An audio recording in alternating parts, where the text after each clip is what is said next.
Well, our next guest is very familiar with just how tough it is to get something done on immigration here on Capitol Hill. His conservative critics say during the time he was here, he supported measures they equate to amnesty. Well, after stints in Congress and as Florida's agriculture commissioner, Adam Putnam is now running to be governor of the great state of Florida. Great to have you with us, sir. Thank you. Greetings from your old stomping grounds here in Tampa Bay. Listen, I love it. I'm a seventh-generation Floridian, and I'm always interested in what's going on down there. And it says oftentimes a lot about what's going on in the broader sense of these debates about immigration and other things. And I know that you come from a very agricultural area in Central Florida. It is one of the tough things to square for a lot of people, making sure that there are workers for those businesses, but also making sure that they're here legally. I want to play something from one of your former colleagues, Congressman Dennis Ross, who is a Republican from Florida as well. I've been told that that's something we're going to do later in the future, and I've been here long enough to know that the future sometimes never comes. And so I want to see this happen, and I'm holding out on signing a discharge petition until I can get some public guarantee that we're going to take a guest worker program that helps not only our ag communities, our construction communities, and our service communities. We need that labor. So, Commissioner, how do you balance all of those interests? Well, I think Congressman Ross is absolutely right to make sure that there's a total solution. You know, President Trump has led the way with his Pillars plan: secure our borders, reform the chain migration, particularly on extended families, end the visa lottery program, and bring a permanent solution to DACA.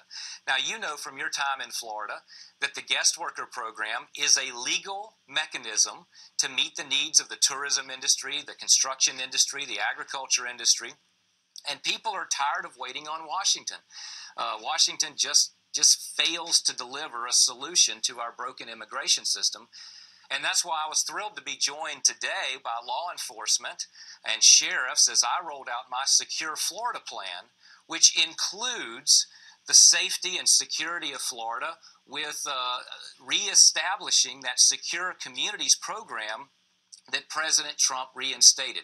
In other words, the state of Florida should have that relationship with ICE because Florida taxpayers are sick of paying tens of millions of dollars a year to feed and house in our prison system criminal, illegal aliens who ought to be in the custody of the feds and ought to be deported. Let me ask you about this, because you know your critics have said, and PolitiFact went through and checked a number of things that you either voted for or supported with comments about some kind of legal path to either citizenship or residency, legal permanent residency, green cards, those kinds of things for people who are here illegally. They call it amnesty. Have you evolved on that? Would you say that's not amnesty by your definition? Well, I've never supported amnesty. I have supported fixing the problem and securing our borders. And I hope that Washington will finally, now that we have a Republican House, Senate, and a president who's willing to do something about this, I hope that they'll bring a fix to this problem that has been plaguing our country now for a long, long time. In the meantime, though, I'm not going to wait on Washington, and as a candidate for governor of Florida, we have put out a very specific plan: Secure Florida First. That's why I've been endorsed by sheriffs. It's why I've been endorsed by law enforcement, because law enforcement in Florida recognizes that my plan and my record is one that will keep Floridians safe and avoid the type of sanctuary cities and sanctuary states that had the mayor of Philadelphia doing a dance, and is exactly what California is doing. And unfortunately, it's what some candidates for governor here in Florida would like to see. That won't happen on my watch as governor of Florida.